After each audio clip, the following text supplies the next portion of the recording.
Patrick Bruel, cette grosse frayeur que lui a faite Jean-Jacques Goldman en le recrutant pour Les Enfoirés. Patrick Bruel est un fidèle des Enfoirés. Il s'est ainsi souvenu de ses débuts dans la troupe et de la grosse frayeur que lui avait faite à l'époque Jean-Jacques Goldman, au moment de le recruter. Patrick Bruel est l'un des piliers des Enfoirés. Depuis 1993, le chanteur participe aux concerts de la troupe au profit des Restos du Cœur.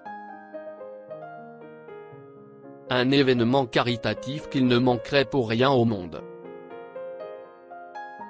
Ce vendredi 1er mars, les téléspectateurs vont d'ailleurs le retrouver sur TF1, qui diffuse le dernier show de la joyeuse bande, baptisé Enfoirés 2024, On a 35 ans, immortalisé à l'Arkea Arena à Bordeaux.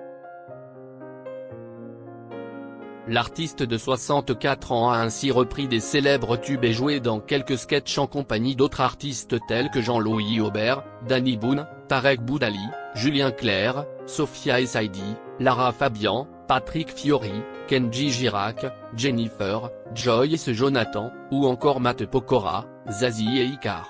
C'est avec ce dernier que l'ex d'Amanda Sters a composé le nouvel hymne, Jusqu'au dernier. Patrick Bruel inquiet de rejoindre Les Enfoirés. Toujours très fier de faire partie des Enfoirés, Patrick Bruel n'oubliera jamais ses débuts dans la troupe.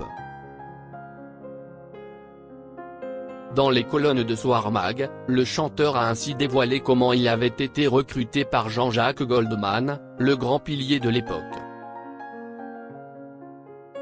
Je n'ai pas participé aux 2 premières éditions.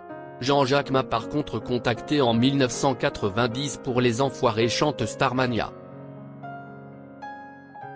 J'ai tout de suite accepté, a-t-il confié, avant de dévoiler cette grosse frayeur que lui a faite Jean-Jacques Goldman.